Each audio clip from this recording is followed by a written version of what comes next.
महाराज इक्ष्वाकु को ब्रह्मा जी ने वो विग्रह दिया था। ब्रह्मा जी के द्वारा प्रदत्त वह विग्रह कई लाख वर्षों तक अयोध्या में सेवित और पूजित हुआ। बाद में त्रेता युग में श्री विभीषण जी महाराज उनको लंका लेकर के जा रहे थे तो भगवान कावेरी नदी के मध्य में वहीं विराजमान हो गए और आज भी वहीं उनकी सेवा होती है श्री रंगनाथ। एक बार की घटना, लाखों वर्षों से भगवान के विग्रह की सेवा होती रही तो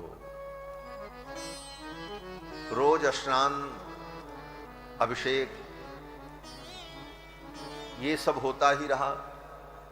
तो आचार्यों ने एक दिन देखा भगवान के श्री विग्रह को और विचार किया कि इसी तरह भगवान का रोज स्नान और अभिषेक दिन भर होता रहेगा तो ये महत्वपूर्ण विग्रह कमजोर हो जाएगा, दूसरे शब्दों में कहा जाए तो घिस जाएगा। फिर ये विग्रह इतना प्राचीन, इसकी सुरक्षा कैसे हो? और लाखों वर्षों से सेवा होते होते वो विग्रह थोड़ा शिथिल हो गया। तो विचार किया आचार्यों ने कि भगवान को स्वस्थ कैसे किया जाए। तो एक आचार्य हुए श्री पराशर भट्टर स्वामी जी महाराज। पराशर भट्टर स्वामी जी ने कहा कि उपाय मेरे पास है। बोले क्या? बोले श्री जी की महिमा, किशोरी जी की महिमा ये सुनेंगे तो ये मोटे हो जाएंगे भगवान, इनका दुबलापन दूर हो जाएगा। इनको स्वस्थ करने का यही उपाय है कि इनको श्री जी की महिमा सुनाई जाए। बोले कैसे पता चलेगा कि ये मोटे हो गए? तो पराशर भट्टर स्वामी जी ने कहा भगवान के नाप का कंचुक बनवाओ, भगवान को जो वस्त्र धारण कराते हैं। तो स्वामी जी ने कहा भगवान के नाप का कंचुक वस्त्र बनवाओ और फिर उससे थोड़ा एक बड़ा, उससे थोड़ा एक बड़ा, इस तरह से 108 वस्त्र भगवान के बनाए जाए। जो सबसे छोटा वस्त्र है वो पहले धारण कराया जाए और फिर श्री जी की महिमा का मैं वर्णन करूंगा। श्री जी की महिमा को सुनकर के भगवान फूले नहीं समाएंगे और इनका शरीर तगड़ा हो जाएगा, कंचुक फट जाएगा। कोई कंचुक पहने रहे और अचानक उसका शरीर बढ़ जाए तो क्या होगा? बोले कंचुक फट जाएगा। जब एक कंचुक फट जाए तो फिर दूसरा जो उससे बड़ा वाला है वो धारण कराएगा और फिर मैं श्री जी की महिमा का वर्णन करूंगा और सुन करके फिर वो कंचुक फट जाएगा। इस तरह श्री जी की महिमा को सुन सुन करके इनके सैकड़ों कंचुक फट जाएंगे और ठाकुर जी मोटे हो जाएंगे, स्वस्थ हो जाएंगे। आचार्य चरण कहते हैं त्वयोप्युच्चैहि वयम प्रणाम शृणुतराम। हे भगवान, आपसे भी ज्यादा श्री जी की महिमा है और श्री जी की महिमा का जब मैं वर्णन करूंगा तो पुनर्हर्षोत्कर्षात् स्फुटतु भुजयो कंचुक शतम।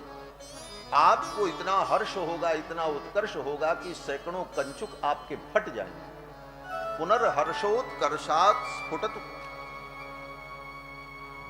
आपके हर्ष और उत्कर्ष से सैकड़ों कंचुक फट जाएंगे और आप मोटे तगड़े हो जाएंगे। फिर तो ऐसा ही किया आचार्यों ने, भगवान को कंचुक धारण कराया और आचार्य पराशर भट्टर वर्णन करने लगे किशोरी जी की महिमा का। मातर्मैथिली राक्षसिस्त्वयि तदैवार्द्रापराधास्त्वया रक्षन्त्या पवनात्मजा लघुतरा रामस्य गोष्ठीकृता तातं तं च विभीषणं शरणमित्युक्षमौ रक्षतः सानः सान्द्रमहागसः सुखयतुक्षान्तिस्तवाकस्मिकी। किशोरी जी की महिमा का वर्णन एक श्लोक में किया। ठाकुर जी को इतना हर्ष हुआ, इतना उत्कर्ष हुआ, फूले नहीं समाये, कंचुक फट गया। क्या महिमा सुनाई?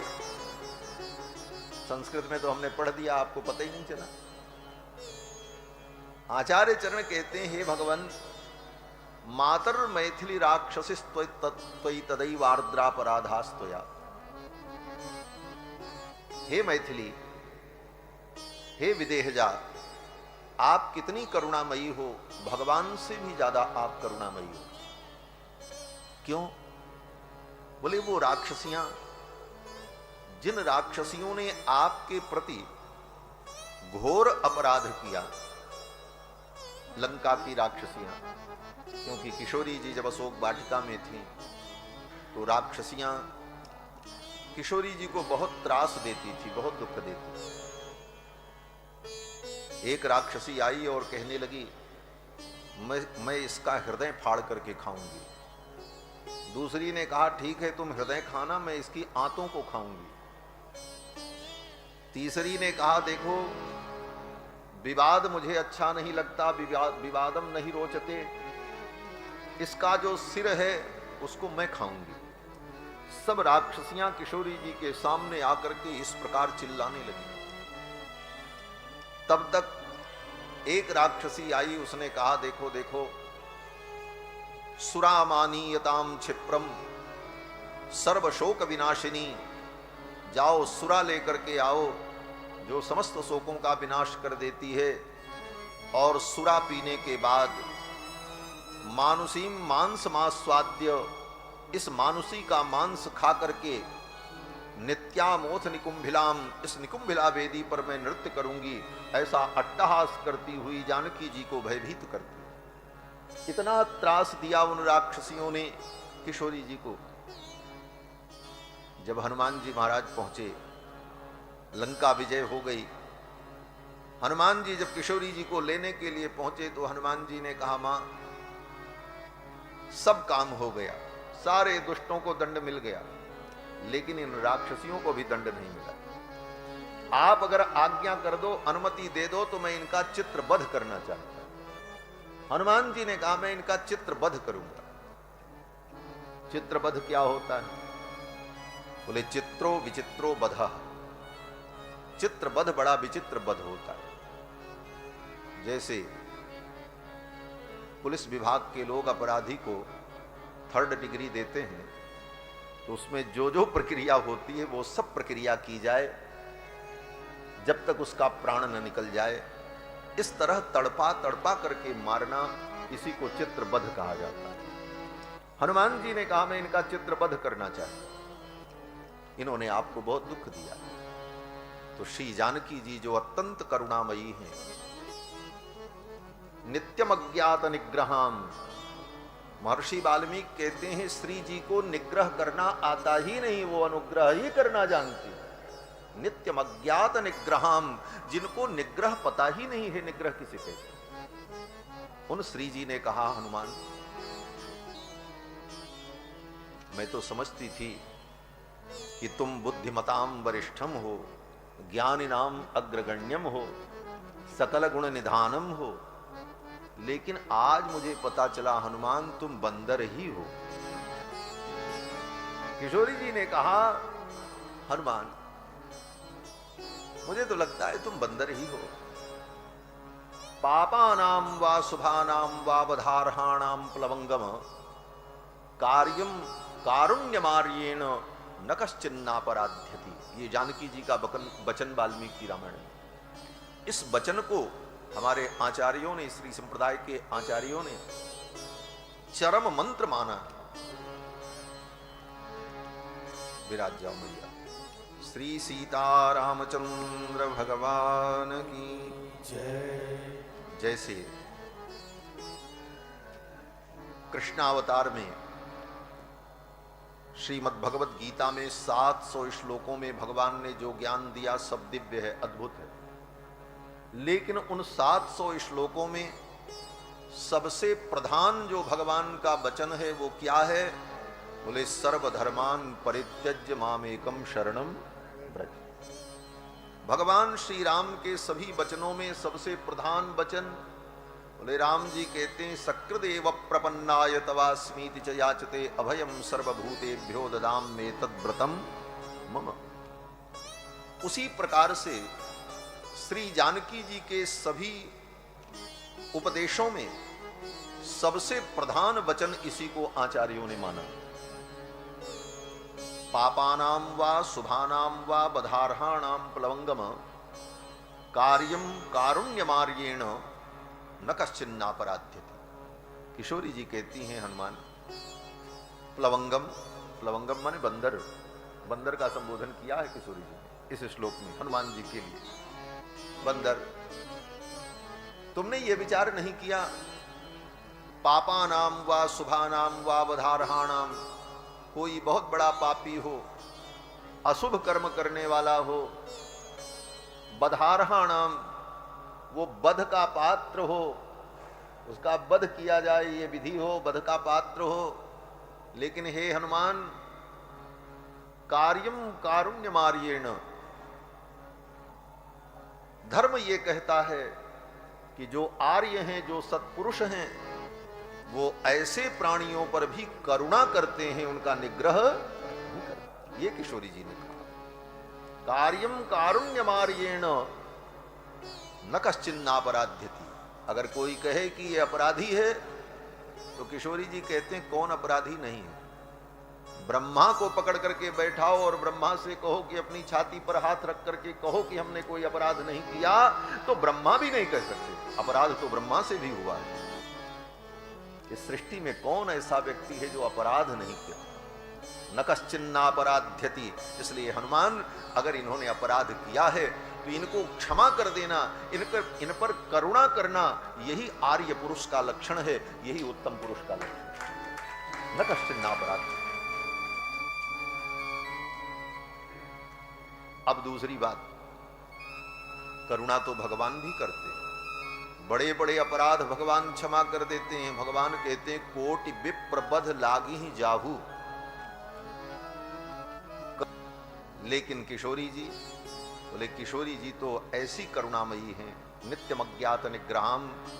उन राक्षसियों ने अपनी रक्षा के लिए, हनुमान जी से बचने के लिए कि हनुमान जी हमको मारे न, दंड न दें, तो हनुमान जी के क्रोध से बचने के लिए उन राक्षसियों ने किशोरी जी से प्रार्थना भी नहीं की। किशोरी जी के शरण में भी वो राक्षसियां नहीं आई। लेकिन इसके बाद भी किशोरी जी ने करुणा करके उन राक्षसियों की रक्षा की और हनुमान जी के कोप से उन राक्षसियों को बचाया। इस विषय को लेकर हमारे आचार्य कहते हैं, हे किशोरी जी, आपने तो राम जी के दरबार को भी छोटा बना दिया। ये बहुत बड़ा दरबार है राम जी का। लोग कहते हैं राम जी जैसा दरबार, तो राम जी का दरबार बड़ा महान है, यहां दीनहीनों की सुनवाई होती है, करुणा कृपा होती है। लेकिन हमारे आचार्य कहते हैं कि राम जी के दरबार में सुनवाई तो होती है, लेकिन वहां भी एक नियम है। क्या नियम है? बोले, एक बार प्रपन्न होकर भगवान की शरण में आकर जीव कहे कि मैं आपका हूं, तब भगवान रक्षा करते हैं।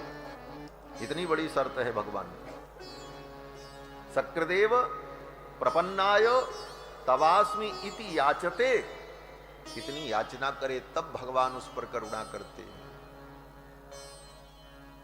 और उदाहरण बोले, काकम तम च विभीषणम शरण मृत्यु क्षमौ रक्षता। जयंत की रक्षा कब हुई? जो बोले जब भगवान की शरण में आए। विभीषण की रक्षा कब हुई? बोले विभीषण जब शरण में आए। शरण मृत्यु क्षमौ रक्षता। लेकिन हे देवी, आपने तो अपनी करुणा के द्वारा रघुनाथ जी के उस दरबार को भी आपने छोटा बना दिया। रामस्य गोष्ठी लघुतराकृता। राम जी की गोष्ठी को, उनके दरबार को आपने लघुतर बना दिया, छोटा बना दिया।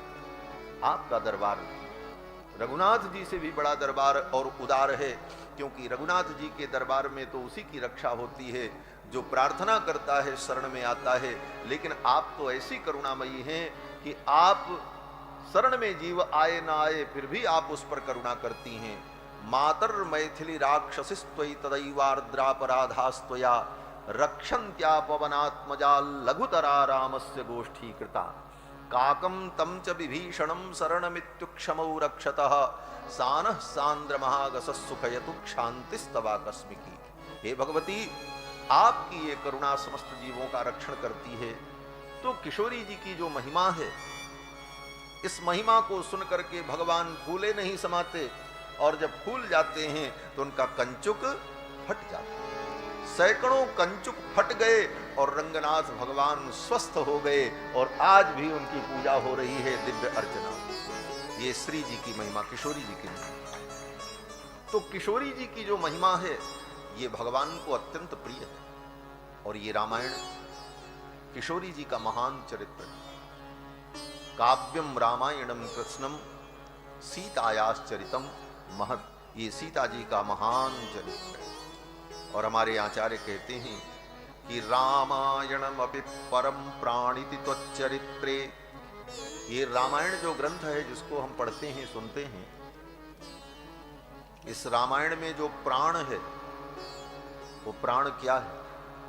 बोले किशोरी जी का चरित्र ही रामायण का प्राण है। आचार्य कहते हैं रामायणम परम प्राणिति त्वच्चरित्रे, अगर आपका चरित्र न होता तो ये रामायण भी निष्प्राण होता, इस रामायण में कोई रस ही न होता। ये किशोरी जी की अद्भुत महिमा है। ये रामायण महाकाव्य इसीलिए उत्सव में भगवान को सुनाया जाता है। ठाकुर जी सुन करके थोड़ा फूले समाएं, थोड़े मजबूत हो जाएं, ठाकुर जी को आनंद हो, उनके मुखोल्लास के लिए भगवान को कथा सुनाई जाती है। इन कथाओं को सुन करके भगवान का मुखोल्लास होता है। कल के प्रसंग में आप सभी लोगों ने श्रवण किया कि भगवान अयोध्या में 4 रूपों में प्रकट हुए। कृत्वात्मानं चतुर्विधम, 4 रूपों में भगवान प्रकट हुए। ये भी बड़ी अद्भुत बात है। भगवान एक है, 2 नहीं है, 3 नहीं है, 4 नहीं है। वेद कहता है कि एकमेवाद्वितीयम, भगवान एक हैं और अद्वितीय है, उनका कोई विकल्प नहीं। निस्संदेह भगवान एक है, लेकिन एक भगवान ही 4 रूपों में अयोध्या में प्रकट हुए। कृत्वात्मानं चतुर्विधम, अपने आप को 4 रूपों में भगवान ने प्रकट किया। तो वेदों ने विचार किया कि मेरा प्रयोजन तो भगवान की महिमा का वर्णन है। 4 वेद भगवान की महिमा का ही वर्णन करते हैं। आचार्यों ने कहा वेद ही नहीं, वेदे रामायणे चैव पुराणे भारते तथा, वेद, रामायण, 18 पुराण, महाभारत, ये सारे ग्रंथ भगवान की ही महिमा का वर्णन करते। वेदे रामायणे चैव पुराणे भारते तथा आदि मध्य तथा चांते हरि सर्वत्र गीयते। इन समस्त शास्त्रों में आदि मध्य अंत में सर्वत्र भगवान हरि की ही महिमा का गान किया गया है। प्रसंगवश किसी दूसरे की भी महिमा आ जाए और आचार्य परंपरा से व्यक्ति न सुने तो उसे लगे कि इसमें तो इनकी महिमा है, लेकिन वस्तुतः वेद से लेकर पुराण पर्यंत समस्त शास्त्रों में भगवान की ही महिमा का वर्णन है और किसी की महिमा का वर्णन। आदि मध्य तथा चांते हरि ही सर्वत्र गीयते। तो 4 वेद भगवान की महिमा का गान करते।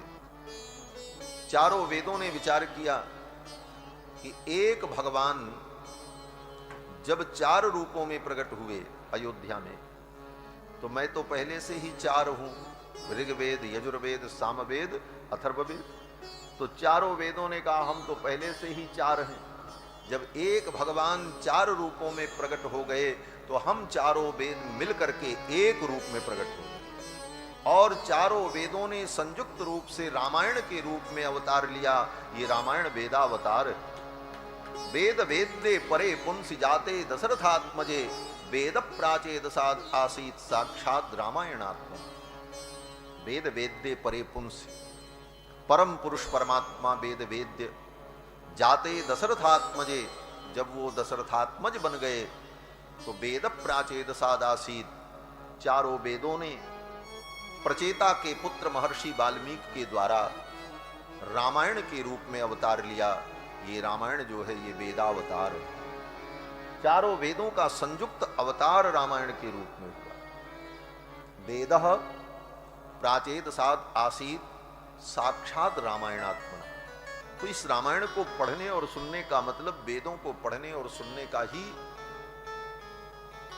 फल प्राप्त होता है। ऐसा ये दिव्य ग्रंथ भगवान 4 रूपों में अयोध्या में प्रकट हुए।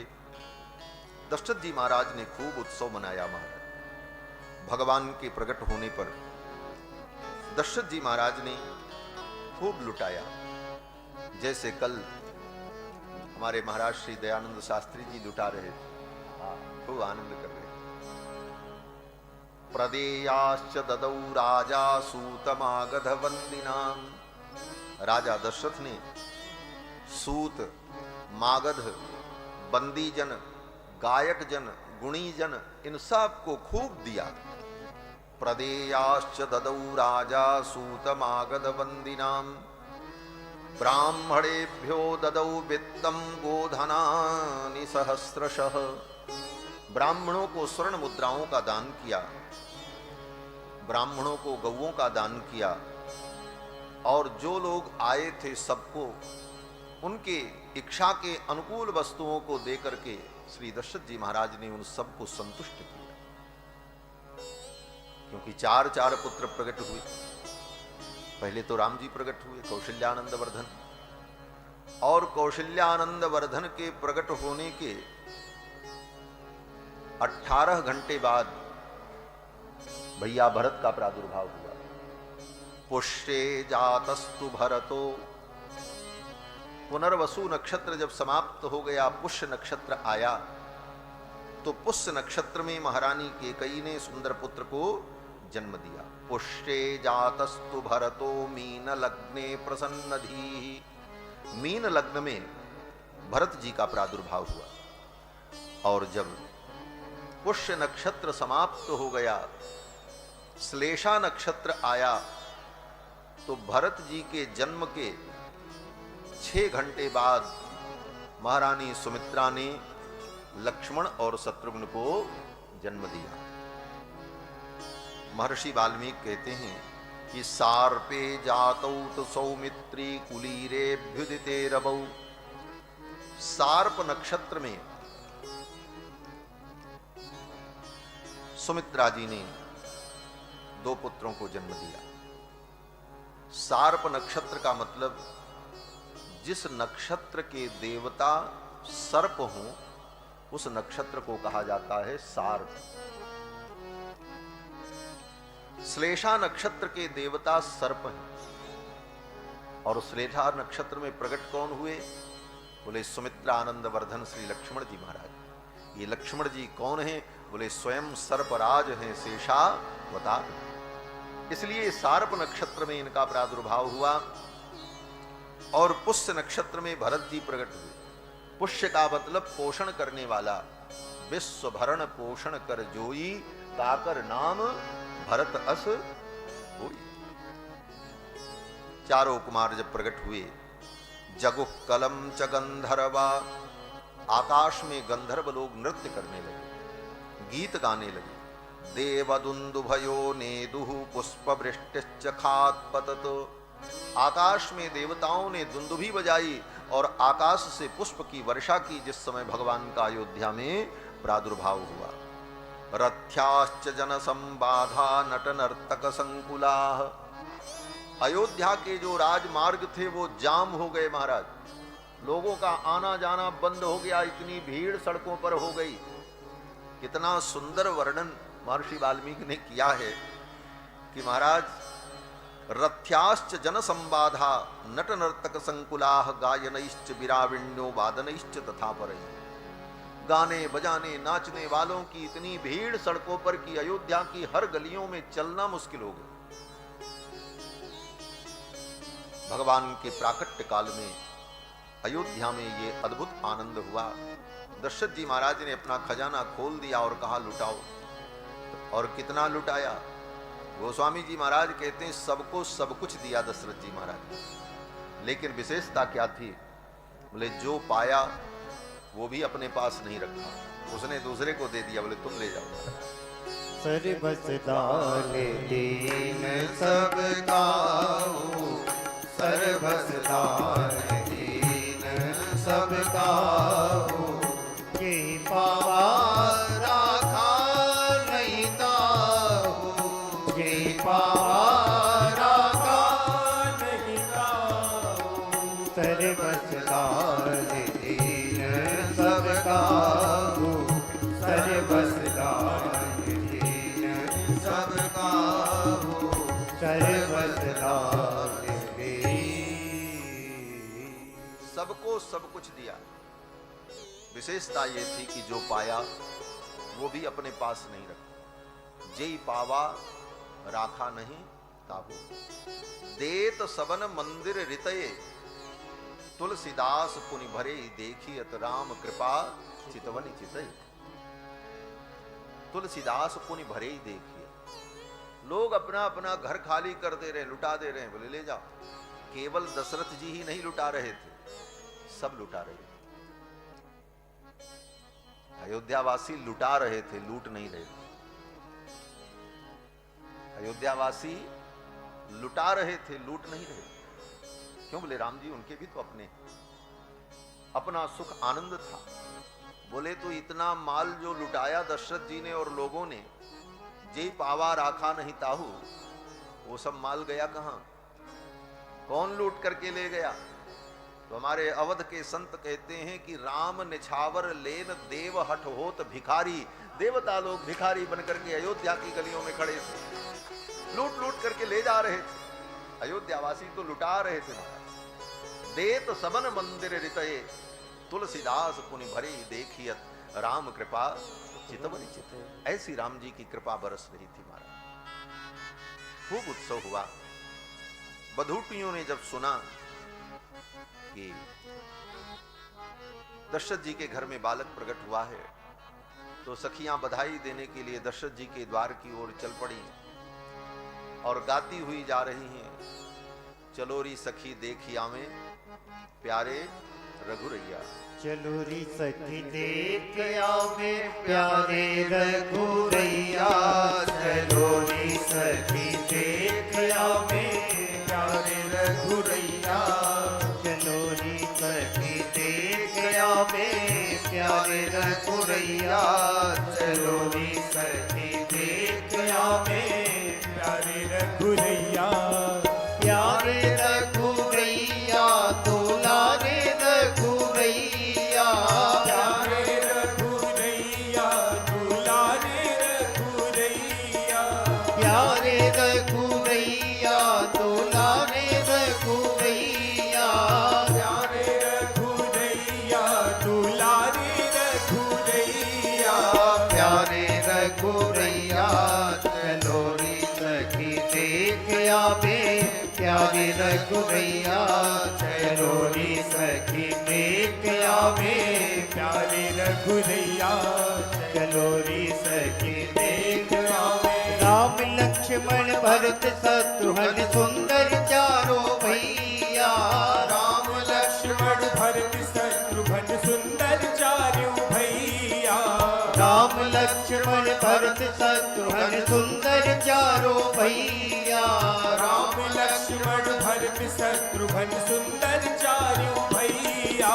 कौशल्या के कई सुमित्रा, कौशल्या के कई सुमित्रा, अरे कौशल्या के कई सुमित्रा, कौशल्या के कई सुमित्रा, पुल पुल लेत बलैया, चलो री सखी देख आवे प्यारे रघुरैया, चलो री सखी देख आवे प्यारे रघुरैया, चलो री सखी देख आवे। घर घर बंधन बार पताका पर लिन जायल कैया, घर घर बंधन बार पताका पर लिन जायल कैया, घर घर बंधन बार पताका पर लिन जायल कैया, घर घर बंधन पताका पर लिन जायल कैया। भुर नर नारी मगन हुई गावे, भुर नर नारी मगन हुई गावे, अरे पुर नर नार मगन हुई गावे, पुर नर नार मगन होई गावे, बाजत अनंत बधैया चलो री सखी देख आवे, प्यारे रघुरैया चलो री सखी देख आवे, प्यारे रघुरैया चलो री सखी देख आवे। सुनि दशरथ नृप खोल खजाने मंगल तृप्त करैया, सुनि दशरथ नृप खोल खजाने मंगल द्रव्य करैया, सुनि दशरथ नृप खोल खजाने मंगल तृप्त करैया, सुनि दशरथ नृप खोल खजाने मंगल तृप्त करैया, लाल निछावर बसन लुटावे, लाल निछावर बसन लुटावे, अरे लाल निछावर बसन लुटावे, लाल निछावर बसन लुटावे, होटल मरल जड़ैया चलो री सखी देख आवे, प्यारे रघुरैया चलो री सखी देख आवे, प्यारे रघुरैया चलो री सखी देख आवे। सुर नर मुनि जय जयकार करत है बरसत सुमन कैया, सुर नर मुनि जय हो जय हो, बरसत सुमन निकैया, सुर नर मुनि जय जयकार करत है बरसत सुमन कैया, सुर नर मुनि जय बधाई हो जयकार बधाई हो। बरसत सुमन निकैया, श्री दशरथ जी के आंगन श्री में, दशरथ जी के आंगन में, अरे श्री दशरथ जी के आंगन में, श्री दशरथ जी के आंगन में, नाचे मस्त कबैया चलो री तक देख आवे, प्यारे रघुरैया चलो री सखी देख आवे, प्यारे रघुरैया, प्यारे रघुरैया दुलारे रघुरैया, प्यारे रघुरैया, दुलारे रघुरैया, प्यारे रघुरैया दुलारे रघुरैया, प्यारे रघुरैया, दुलारे रघुरैया, प्यारे रघुरैया दुलारे रघुरैया, प्यारे रघुरैया, दुलारे रघुरैया, प्यारे रघुरैया दुलारे रघुरैया, प्यारे रघुरैया, दुलारे रघुरैया, प्यारे रघुरैया चलो रे सखी देख आवे, प्यारे रघुरैया चलो। अयोध्या में कई दिनों तक ये महोत्सव चलता रहा। श्री गोस्वामी जी महाराज कहते हैं कि ये राम जी का जन्म महोत्सव जो एक दिन का था वो 1 महीने के बराबर हो गया। 1 महीने के बराबर कैसे हो गया? बोले सूर्य भगवान जब मध्य आकाश में आए तो सूर्य भगवान ने देखा मेरे कुल में भगवान का अवतार हुआ है, उत्सव हो रहा है, थोड़ा मैं भी दर्शन कर लूं। और सूर्य भगवान मध्य आकाश में रुक गए और अयोध्या में राम जी का जन्म महोत्सव हो रहा था, देखने लगे। देखने में इतने मगन हो गए सूर्य भगवान की आगे जाने का होश नहीं रहा और 1 महीने तक सूर्य भगवान आकाश में रुके रहे। 1 महीने के बराबर 1 दिन हो गया। मास दिवस कर दिवस भा मरम न जाना, ओए रथ समेत रवि था के निशा कवन विधियो। रात हुई ही नहीं, 1 महीने के बराबर दिन हो गया और ये उत्सव चलता रहा। कई दिनों तक दूर दूर से बड़े बड़े ऋषि मुनि महात्मा भी आकर के बधाई दे रहे थे। जंगल में अयोध्या के आसपास के वन प्रांत में जो ऋषि मुनि महात्मा बैठ करके तप कर रहे थे, समाधि में थे, उनकी समाधि छूट गई। जब समाधि छूटी तो उन महात्माओं ने एक दूसरे से कहा, हमने तो 1000 वर्ष की समाधि का संकल्प किया था, ये बीच में ही समाधि क्यों छूट गई? तो जो वृद्ध महात्मा थे, अनुभवी महात्मा थे, उन महात्माओं ने कहा, देखो समाधि का फल क्या है? समाधि का फल क्या होता है? समाधि इसलिए नहीं होती कि हम समाधि लगा करके बैठ जाएं तो हमारी समाधि की महिमा को देखकर लोग आकर के हमारी समाधि पर मत्था टेकें और पूजा चढ़ावें, इसलिए समाधि नहीं होती। आजकल इसी के लिए लोग समाधि ले लेते। हाँ हाँ, बहुत कड़वा शब्द है। समाधि इसलिए नहीं होती। समाधि का उद्देश्य क्या है? बोले समाधि का उद्देश्य भगवान का दर्शन। समाधि में अपने हृदय के अंदर भगवान का दिव्य जो दर्शन होता है, यम नियम आसन प्राणायाम प्रत्याहार धारणा, और इसके बाद जब भगवान का ध्यान होता है और वह ध्यान अस्थाई हो जाता है, तो उसी का नाम समाधि है। यम नियम आसन प्राणायाम प्रत्याहार धारणा ध्यान, तब समाधि। तो समाधि का उद्देश्य है भगवान का दर्शन। महात्माओं ने कहा अब समाधि की क्या जरूरत है? समाधि में जिन भगवान का दर्शन किया जाता है वे भगवान अयोध्या में 4 रूपों में प्रकट हो गए हैं। अब तो चल करके दर्शन करो, अब समाधि लगाने की जरूरत नहीं है। इसीलिए सबकी समाधि छूट गई और महात्माओं ने अपनी समाधि छोड़ दी और अपना अपना कमंडल उठाया और अयोध्या की ओर कूच कर दिया और पहुंचे और जाकर के रामलला सरकार का दर्शन किया। समाधि का फल कौन है? बोले समाधि के फल भगवान है। समाधि का फल लोक सम्मान नहीं है, समाधि का फल लोक पूजा नहीं है, समाधि का फल ऐश्वर्य नहीं है, समाधि के फल तो भगवान है। वह फल जब अयोध्या में प्रकट हो गया तो अब समाधि लगाने की क्या जरूरत? बड़े बड़े ऋषि मुनि महात्मा चल पड़े और आकर के रघुनाथ जी का दर्शन किया। कई दिनों तक ये सब चलता रहा। स्वर्ग से देवता आकर के बधाई देते रहे। इंद्र आए, वरुण आए, कुबेर आए, सब आकर के भगवान को बधाई देते, उपहार भेंट करते। कई दिनों तक ये सब उत्सव चलता रहा। धीरे धीरे समय बीता, 11 दिन बीत गए। 12वां दिन आया तो 12वें दिन चारों कुमारों का नामकरण संस्कार गुरुदेव वशिष्ठ के द्वारा हुआ। महर्षि वाल्मीकि कहते हैं कि अतीत्यैकादशाहं तु नाम कर्म तथा करोत्। 11 दिन बीत जाने पर 12वें दिन चारों भाइयों का नामकरण हुआ, क्योंकि शास्त्र की यही आज्ञा है। नामकरण संस्कार कब होना चाहिए? वेद कहता है कि 12 हनि नाम कुर्यात्। जन्म से 12वें दिन नामकरण संस्कार होना चाहिए। और 12वें दिन अगर न हो सके तो 12वें दिन के बाद भी कोई सुंदर मुहूर्त देख करके नामकरण होना चाहिए। रामावतार में तो 12वें दिन ही चारों कुमारों का नामकरण हो गया। कृष्णावतार में 12वें महीने में नामकरण संस्कार हुआ। 12 दिन कौन कहे, 12वां महीना आ गया। कारण बोले नामकरण गर्गाचार्य जी को करना था और गर्गाचार्य जी मथुरा से आवें और बच्चों का नामकरण करें तब नामकरण हो। और वसुदेव जी बड़े सावधान थे, कहीं कंस को संदेह न हो जाए, कंस को पता न चल जाए, इसलिए एक एक निर्णय फूंक फूंक करके लेते थे, विचार करके। जब 1 वर्ष बीत गया तब गर्गः पुरोहितो राजन यदूनाम सुमहातपाः ब्रजम जगामनंदस्य वसुदेव प्रचोदितः। तब वसुदेव जी की प्रेरणा से गर्गाचार्य जी आए और उन्होंने दोनों कुमारों का नामकरण किया।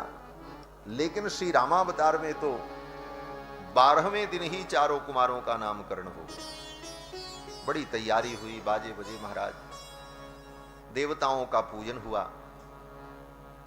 4 सिंहासन दिव्य लगे और एक उन चारों से विलक्षण उच्च सिंहासन जिस पर श्री वशिष्ठ जी महाराज विराजमान हुए। और उन 4 सिंहासनों पर एक पर महाराज दशरथ विराजे, 3 सिंहासन पर तीनों माताएं विराजी। एक एक कुमार को गोद में लेकर के सब बैठे।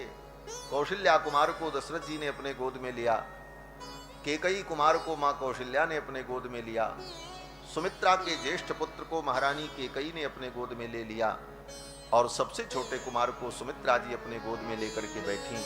ऐसी सुंदर अद्भुत झांकी, अयोध्या का दिव्य मणिमय प्रांगण, महाराज का महल, और उस प्रांगण में बड़े बड़े ऋषि मुनि महात्मा एकत्रित हैं इस दृश्य को देखने के लिए। चारों कुमारों को लेकर के माताएं जब बैठी, वशिष्ठ जी महाराज विराजमान हुए और वशिष्ठ जी नामकरण करने जा रहे हैं। वशिष्ठ जी ने कौशल्या कुमार को अपने गोद में लिया और गोद में लेकर नामकरण करने चले। तब तक उनकी आंखें बंद हो गईं। वशिष्ठ जी आंखें बंद हो गईं और वशिष्ठ जी महाराज को प्रेम की समाधि लग गई। महर्षि वाल्मीकि कहते हैं कि वशिष्ठ परम प्रीतो नामानि कुरुते तदा। कुछ देर के लिए वशिष्ठ जी महाराज मानो समाधि में चले गए। रामलला सरकार को गोद में लेकर के बैठे। दशरथ जी महाराज और माताएं देखती हैं गुरुजी को क्या हो गया, सो गए क्या गुरुजी, नींद आ गई इनको। लेकिन गुरुजी को तो प्रेम की समाधि लग गई थी। और ये प्रेम की समाधि क्यों लगी? बोले रामलला सरकार को बाल रूप में भगवान श्री रघुनंदन को जब गोद में लिया, भगवान के श्री अंग का संस्पर्श प्राप्त करते ही पूरे शरीर में ब्रह्मानंद व्याप्त हो गया। और उस ब्रह्मानंद की व्याप्ति के कारण वशिष्ठ जी महाराज को प्रेम की समाधि लग गई और वो समाधि में चले गए। अपने पिता ब्रह्मा जी की वो सब बातें उन्हें याद आ गई। वशिष्ठ जी कौन हैं? ब्रह्मा जी के पुत्र हैं। जब इक्ष्वाकु मनु अयोध्या के राजा बने तो इक्ष्वाकु मनु ने ब्रह्मा जी से कहा, हमारा कोई पुरोहित नहीं है और कोई पुरोहित नहीं होगा तो पूजा पाठ यज्ञ यागादि कर्म धर्म कर्म कैसे संपादित होगा? कोई योग्य पुरोहित आप मुझे प्रदान करें, कोई योग्य आचार्य हमें प्रदान करें। तो ब्रह्मा जी ने वशिष्ठ जी से कहा, पुत्र तुम इनके पुरोहित बनकर के, कुल पुरोहित बनकर के जाओ। वशिष्ठ जी ने मना कर दिया, मैं नहीं जाऊंगा। क्यों? वशिष्ठ जी ने कहा, ये पुरोहित का कर्म करना बड़ा निंदित कर्म है। उपरोहित्य कर्म अति मंदा, वेद पुराण सुमित कर निंदा। उपरोहित कर्म अति मंदा, उपरोहित कर्म अति मंदा, वेद पुराण सुमित कर निंदा, वेद पुराण सुमित कर निंदा, वेद पुराण सुमित कर निंदा। ये उपरोहित कर्म जो ब्राह्मण करते हैं, करना तो ब्राह्मण को ही पड़ता है, दूसरा कौन करेगा? पौरोहित्य कर्म तो ब्राह्मण ही कराएगा, मजबूरी है। लेकिन पौरोहित्य कर्म करने वाले ब्राह्मण को बड़ा अपमान सहन करना पड़ता है। यजमान अगर अहंकारी हो, धन का अहंकार हो, तो पग पग पर वो ब्राह्मणों का अनादर करता है, अपने धन के मद में और अपने पद प्रतिष्ठा के मद में। पंडित जी को भी डांट देते हैं जजमान, पंडित इतने समय आना चाहिए था, आप इतना लेट करके आए, तुम्हारे नौकर हैं क्या? पंडित बुलाए हो, आचार्य बुलाए हो कि नौकर बुलाए? तो ब्राह्मणों को, पौरोहित्य कर्म करने वाले ब्राह्मणों को कभी कभी बड़ा अनादर भी सहन करना पड़ता है। और दान में जो कुछ उन्हें मिलता है पौरोहित्य कर्म करने वाले ब्राह्मण को, देखने में वो वस्तु होती है, कपड़ा, अन्न, धन, दक्षिणा, लेकिन वस्तुतः वो यजमान का पाप होता है। यजमान उन वस्तुओं के रूप में अपने पाप को देकर के पाप मुक्त हो जाता है और सोचता है हमने ब्राह्मण को बहुत धन दे दिया। धन नहीं दिया, तुम्हारा पाप है, तुम तो पाप मुक्त हो गए। अब उस ब्राह्मण को अपनी तपस्या, साधना, संध्या वंदन, गायत्री जप अनुष्ठान के द्वारा उस पाप का नाश करना होगा। अगर वो ब्राह्मण कर्मनिष्ठ नहीं है, केवल दान ही लेता फिरता है चारों तरफ, तो जजमान का पाप खाते खाते उसकी बुद्धि भ्रष्ट हो जाएगी, वो ब्राह्मण पतित हो जाएगा। इसलिए ब्राह्मण के लिए इतने कठोर नियम शास्त्र में बताए गए। तीनों काल संध्या करो, गायत्री का जप करो, अग्निहोत्र करो, पितृतर्पण करो, स्वाध्याय करो, पंच महायज्ञ करो। ये सारे विधान इसीलिए कहे गए कि इन सारे कर्मों के द्वारा दान में प्राप्त जो धन है उस धन की शुद्धि हो जाए, उसमें जो पाप है, जो पाप का अंश है वो विनष्ट हो जाए और धन की शुद्धि हो और यजमान का भी कल्याण हो। ये ब्राह्मण का धर्म बड़ा कठिन है और ब्राह्मण का जीवन इन्हीं कार्यों के लिए मिला हुआ है। वाह क्या बात, फूल चढ़ा दीजिए, बैठ जाइए। श्री सीतारामचंद्र भगवान की जय। विराजो। ब्राह्मणस्य शरीरोयम क्षुद्र कामाय नेष्यते। ब्राह्मण का शरीर क्षुद्र काम करने के लिए नहीं मिला। ये छोटे छोटे काम करने के लिए, दुकान खोलने के लिए, फैक्ट्री लगाने के लिए ब्राह्मण का शरीर नहीं मिला। ये सब काम करने के लिए और भी लोग हैं। ब्राह्मण का शरीर अगर किसी को मिला है, परमात्मा ने दिया है, तो इसलिए दिया है कि इस शरीर से तुम शास्त्र की और धर्म की रक्षा करो। ब्राह्मणस्य शरीरोयम क्षुद्र कामाय नेष्यते कृच्छाय तपसे चेत्य प्रेत्यानंद सुखाय च। इस शरीर को प्राप्त करके तप करो, शास्त्र का अध्ययन करो और शास्त्रोपदेश करके समाज को कल्याण के मार्ग पर लगाओ और अपना भी कल्याण करो। इसलिए ये ब्राह्मण शरीर। वशिष्ठ जी ने कहा, महाराज पौरोहित्य कर्म मैं करूंगा, तो पौरोहित्य कर्म करने पर यजमान का अनादर सहन करना पड़ेगा। यजमान के द्वारा दिए गए दान पुण्य के वस्तु को ग्रहण करने पर पाप बुद्धि हो जाएगी। फिर ब्रह्म चिंतन, परमात्मा का दर्शन कैसे संभव होगा। ब्रह्मा जी मुस्कुराने लगे। ब्रह्मा जी ने कहा, वशिष्ठ मेरी बात मानोगे तो तुमको भगवान का दर्शन हो जाएगा। वशिष्ठ जी ने कहा, महाराज भगवान का दर्शन हो तो हम तो किसी की भी बात मानने को तैयार हैं। भगवान का दर्शन तो। ब्रह्मा जी ने कहा, मेरी बात मान करके इनके पुरोहित बन करके जाओ और आगे चल करके इन्हीं के वंश में एक राजा होंगे जिनका नाम दशरथ होगा। भगवान परब्रह्म परमात्मा सर्वेश्वर उनके पुत्र बनकर के चार चार रूपों में प्रकट होंगे और तुम्हें उनका दर्शन प्राप्त होगा। और दर्शन ही नहीं, ये सौभाग्य प्राप्त होगा कि तुम उनका नामकरण करोगे। फिर वो तुम्हारे गुरुकुल में पढ़ने जाएंगे, उनकी उंगलियों को पकड़ करके लिखना सिखाओगे, उनको चलना सिखाओगे। वो खेलते हुए तुम्हारी गोद में आकर के बैठ जाएंगे, कभी कभी तुम्हारी दाढ़ी भी पकड़ लेंगे। ये सब सोच करके वशिष्ठ जी महाराज को तो रोमांच हो। भगवान हमको इतने सुलभ हो जाएंगे। वशिष्ठ जी महाराज तो कहने लगे, पितामह अगर ये सौभाग्य प्राप्त होता है तो पौरोहित्य कर्म क्या, कुछ भी मुझे करना पड़े मैं करने को तैयार हूं।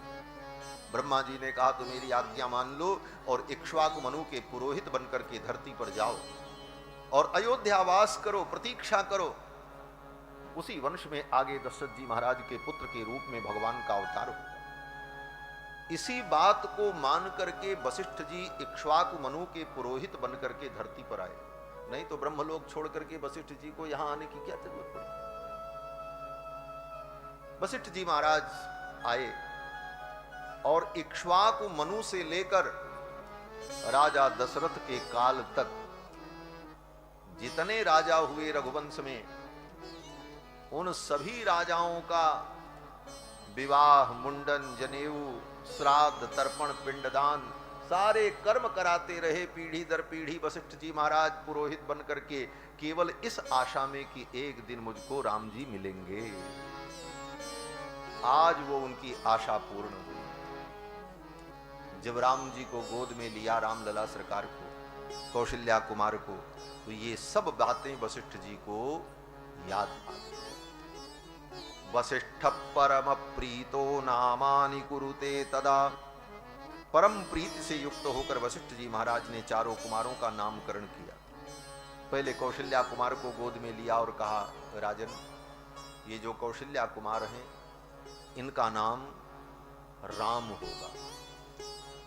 ज्येष्ठम रामम महात्मानम, आपके ये जो ज्येष्ठ पुत्र हैं इनका नाम राम होगा, ये महान आत्मा है। ज्येष्ठम रामम महात्मानम। दशरथ जी ने कहा, गुरुदेव, राम का अर्थ क्या होता है? राम की मीनिंग क्या है?